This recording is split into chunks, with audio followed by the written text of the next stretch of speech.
വാർത്തയിലേക്ക് സ്വാഗതം. രൂപമാറ്റം വരുത്തിയ ഇരുചക്രവാഹനങ്ങളുടെ മുൻചക്രം ഉയർത്തിയും മറ്റ് അപകടകരമായ ബൈക്ക് അഭ്യാസ പ്രകടനങ്ങൾ നടത്തുന്നതിന്റെ വീഡിയോ ദൃശ്യങ്ങൾ ലൈക്ക് കിട്ടാൻ സമൂഹ മാധ്യമങ്ങളിൽ പ്രചരിപ്പിച്ചു. ഫ്രീക്കന്മാർക്ക് 1,25,000 രൂപയോളം പിഴയിട്ടു. പിടികൂടിയവരുടെ ഡ്രൈവിംഗ് ലൈസൻസിൽ നടപടികൾ സ്വീകരിക്കുമെന്ന് എൻഫോഴ്സ്മെന്റ് RTO നസീർ അറിയിച്ചു.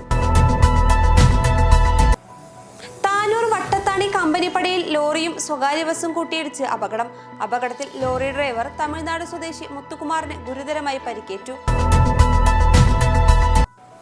തെരുവുനായയുടെ ആക്രമണത്തിൽ 4 പേർക്ക് പരിക്കേറ്റു. ഒളവട്ടൂർ സുബ്രഹ്മണ്യൻ, നെല്ലിക്കുത്ത് ഷുക്കൂർ, ആരോടി കുന്നത്ത് ബാബുവിന്റെ മകൾ ശ്രീലക്ഷ്മി, അരൂർ അലവിയുടെ ഭാര്യ സൈനബ എന്നിവർക്കാണ് തെരുവുനായയുടെ ആക്രമണത്തിൽ പരിക്കേറ്റത്. ചോദ്യം ചെയ്യലിനിടെ കുഴഞ്ഞു വീണ് പന്തലൂർ സ്വദേശി ആലുങ്ങൽ മൊയ്തീൻകുട്ടി ആശുപത്രിയിൽ മരിച്ച സംഭവത്തിൽ കേരള പോലീസ് പരാതി പരിഹാര സമിതി അംഗം അരവിന്ദ് ബാബു പാണ്ടിക്കാട് പോലീസ് സ്റ്റേഷനിലെത്തി അന്വേഷണം തുടങ്ങി. പോസ്റ്റ്മോർട്ടത്തിന്റെ വിവരങ്ങൾ ലഭിച്ച ശേഷമേ തുടർ നടപടികൾ സ്വീകരിക്കാനാവൂ എന്ന് അദ്ദേഹം പറഞ്ഞു.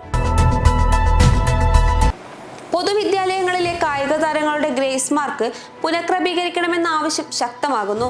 പരിമിതമായ സൗകര്യങ്ങളും പ്രതികൂല സാഹചര്യങ്ങളും മറികടന്നാണ് താരങ്ങൾ സംസ്ഥാന ദേശീയ മെഡൽ ജേതാക്കളായി മാറുന്നത്.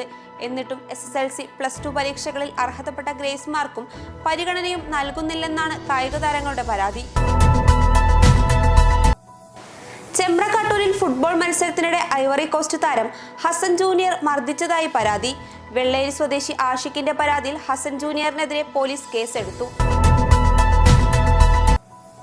ഉദ്ഘാടനം കഴിഞ്ഞിട്ടും അടഞ്ഞുകിടക്കുന്ന കോട്ടക്കൽ ബസ് സ്റ്റാൻഡ് ഷോപ്പിംഗ് കോംപ്ലക്സിലെ കടമുറികൾ തുറന്നുകൊടുക്കാൻ കൗൺസിൽ യോഗത്തിൽ തീരുമാനമായി.